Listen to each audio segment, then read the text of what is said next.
वज़ाइफ हैं मुसीबत और परेशानी में तकलीफ दूर करने के लिए। सुन्नत वज़ाइफ आप सल्लल्लाहु अलैहि वसल्लम की तरफ से तालीम फरमाए हुए। पहला वजीफा है ये ला इलाहा इल्ला अंता सुब्हानका इन्नी कुन्तु मिनज़्ज़ालिमीन का। ला इलाहा इल्ला अंता सुब्हानक, नहीं है कोई माबूद सवाए तेरे और तू तो पाक है अल्लाह, तू तो गलती कर ही नहीं सकता। इन्नी कुन्तु मिनज़्ज़ालिमीन, बेशक मैं ही खताकार हूं, मैं ही जुल्म करने वाला हूं, मैं ही गलती करने वाला हूं। जामिया तिर्मिज़ी में इंटरनेशनल नंबर के मुताबिक 3505, मिशकात में 2292 नंबर ये हदीस है।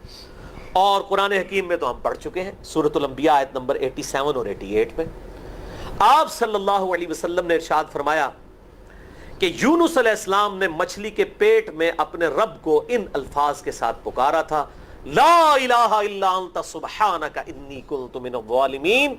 और फिर आप सल्लल्लाहु अलैहि वसल्लम ने फरमाया कि जो कोई शख्स अपने किसी भी मामले में, किसी भी परेशानी में इस दुआ के जरिए अल्लाह की तरफ मुतवज्जे हो, अल्लाह ताला उसकी दुआ को कबूल फरमा लेता है। और कुरान में भी आ गया ना, कज़ालिका नुनजिल मुमिनीन। और कितना बड़ा फतवा आया मेरे भाइयों, सूरह अस-साफ़ात 143 144, फलौला अन्नहु काना मिनल मुसब्बिहीन, अगर यूनुस हमें इन अल्फाज में हमारी तस्बीह ना करता, ललबिसा फी बतनिही इला यौम युबअसून, तो मछली के पेट में क़यामत तक मछली के पेट में रहता अगर इस तरह ना हमें पुकारता, उसकी कब्र मछली का पेट बन जाती।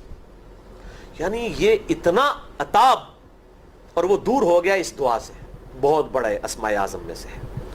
तो ये बेहतरीन दुआ, बेहतरीन वजीफा, अस्माए आज़म में से बेहतरीन चीज, और सबसे बढ़कर जो मैंने बात की कि बेहतरीन इस्तिग़फ़ार, अल्लाह से तौबा मांगने का बेहतरीन जरिया। आप देखें अल्लाह ताला की क्वालिटी को किस तरीके से उन्होंने अपने लिए जो है वो जरिया बनाया निजात का। कहते हैं ना वो किसी के इंस्टिंक्ट पे बात करना, किसी की जुबिल्लत पे। उन्होंने अल्लाह तबारक व तआला की एक खास क्वालिटी थी जिसके साथ उन्होंने अल्लाह की तरफ दुआ की। वो क्या? बड़ी इंटेलेक्चुअल दुआ है, ला इलाहा इल्ला अंत, अल्लाह तेरे सिवा कोई माबूद नहीं है।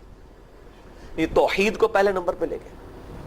अंत सुब्हानक, अल्लाह तू तो पाक है, तू तो गलती कर ही नहीं सकता क्योंकि तू तो पाक है। इन्नी कुन्तु मिनज़्ज़ालिमीन, मैं तो इंसान हूं, मैं तो गलती करूंगा।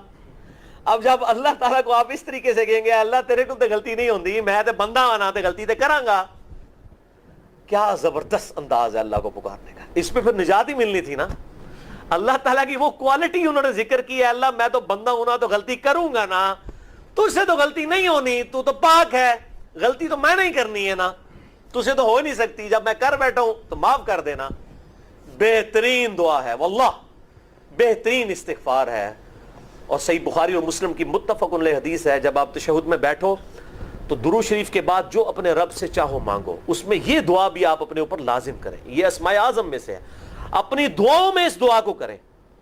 दुआ की कबूलियत के लिए ये आप समझें अल्लाह ताला की तरफ से कैटलिस्ट है, जिसे हम वो केमिस्ट्री में कहते हैं कैटलिस्ट, केमिकल रिएक्शन को तेज करने वाला, ये कैटलिस्ट है। ला इलाहा इल्ला अंता सुब्हानका इन्नी कुन्तु मिनज़्ज़ालिमीन।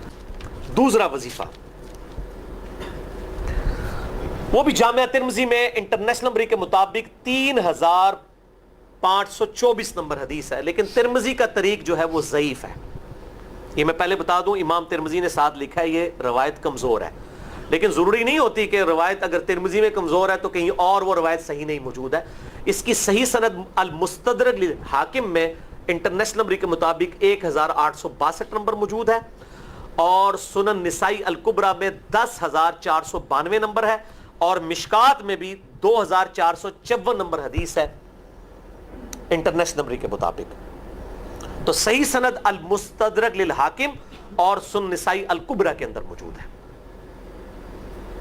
और वो वजीफा है, अनस इब्न मालिक कहते हैं और साद इब्न अबी वक़ास कहते हैं रज़ियल्लाहु ताला अन्हुमा व अलैहिमुस्सलाम, कि आप सल्लल्लाहु अलैहि वसल्लम को जब कभी कोई तकलीफ या परेशानी पहुंचती तो आप सल्लल्लाहु अलैहि वसल्लम हमेशा इन अल्फाज में अपने रब को पुकारा करते हैं, या हय्यु या क़य्यूम बिरहमतिका अस्तगीथ, खुद से जिंदा हर चीज को थामने वाले میں تیری رحمت کے ساتھ تیری مدد کا سوال کرتا ہوں.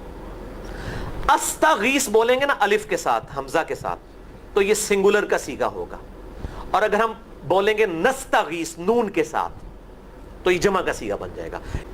کتنی بہترین دعا ہے. اے خود سے زندہ ہر چیز کو تھامنے والے, میں تیری رحمت کے ساتھ تیری مدد کا سوال کرتا ہوں. تو یہ بھی اسماء اعظم میں سے ہے. بہرحال یہ دوسرا وظیفہ ہو گیا. اب تیسرا وظیفہ جو ہے کمال وظیفہ, صحیح بخاری میں موجود ہے, انٹرنیشنل نمبر کے مطابق 4563 نمبر. ابن عباس رضی اللہ تعالی عنہما کہتے ہیں وعلیہم السلام, وہ کہتے ہیں کہ سیدنا ابراہیم علیہ السلام کو جب آگ میں پھینک رہے تھے نا, تو ابراہیم علیہ السلام نے اس وقت کہا تھا حسبنا اللہ و نعم الوکیل, ہم نے اللہ ہی پر بھروسہ کیا اور وہی بہتر کارساز ہے. اور تمہارے نبی صلی اللہ علیہ وسلم کو بھی جب مصیبت اور پریشانی آتی تھی وہ بھی پڑھا کرتے تھے حسبنا اللہ و نعم الوکیل, ہم نے اللہ ہی پر بھروسہ کیا اور وہی بہتر کارساز ہے. اس کے اندر وہ شعر جو بنا دیا نا نعم المولا و نعم النصیر, ویسے الگ سے آیت ہے, الگ سے آیت ہے, لیکن یہ شعر نہیں بنانا, بس اتنا ہی وظیفہ ہے حسبنا اللہ و نعم الوکیل. اور یہ جو انہوں نے کہا کہ نبی صلی اللہ علیہ وسلم بھی یہ کہتے تھے, اس کا ذکر الحمدللہ قرآن میں بھی موجود ہے, اس سے بھی بڑھ کر سورہ آل عمران کی 173 نمبر آیت میں ہے کہ جب نبی صلی اللہ علیہ وسلم اور اہل ایمان کو یہ خبر پہنچی کہ کافر ان کے خلاف سازشیں کر رہے ہیں, تو نبی اور اہل ایمان نے پکارا حسبنا اللہ و نعم الوکیل. تو حسبنا اللہ و نعم الوکیل قرآن کی آیت بھی ہے, اور یہ ہے وہ آیت, وظیفہ قرآن میں آیا ہوا ہے یہ آل عمران 173 اور صحیح بخاری 4563. اور مجھے بڑا وجد آیا کہ ابراہیم علیہ السلام کو جب آگ میں پھینکنے لگے تھے انہوں نے اس وقت اللہ کو ان الفاظ کے ساتھ پکارا حسبنا اللہ و نعم الوکیل. اچھا یہ جتنے بھی وظیفے ہیں نا میرے بھائیوں, ان کا فائدہ اسی وقت ہے جب آپ کو ترجمہ بھی ان کا آتا ہوگا, ورنہ آپ روزانہ جتنی مرضی تسبیح کھینچتے رہے کوئی فرق نہیں پڑے. اس لیے میرا ایک پرسنل مشورہ ہے کہ جب بھی یہ وظیفے پڑھیں نا آپ, اردو ترجمہ بے شک آتا بھی ہونا, ایک دفعہ اپنی زبان میں اس کو ریپیٹ کریں. یعنی آپ پڑھیں حسبنا اللہ و نعم الوکیل, میں نے اللہ ہی پر بھروسہ کیا اور وہی بہتر کارساز ہے. آپ دیکھیں یہ صوت القرآن چینل میں جب وہ عربی چل رہی ہوتی ہے, جیسے ہی وہ مراج الدین خان کا ترجمہ شروع ہوتا ہے نا, کیسے کب کبھی طاری ہو جاتی ہے, کیونکہ ہماری زبان میں بات ہو رہی ہوتی ہے نا. عربی ایویں تو نہیں قیام اللیل میں رو رہے ہوتے, ان کی زبان میں بات ہو رہی ہوتی ہے, اپنی زبان کا اثر ہوتا ہے. اسی طریقے سے آپ لا الہ الا انت سبحانک انی کنت من الظالمین, یا حسبنا اللہ و نعم الوکیل, یا حی یا قیوم برحمتک استغیث, جو بھی وظیفے پڑھیں نا, ایک دفعہ ان وظیفوں کو جب آپ الگ سے دعا مانگ رہے ہوں اس وقت اس کو آپ اپنی زبان میں بھی دہرائیں.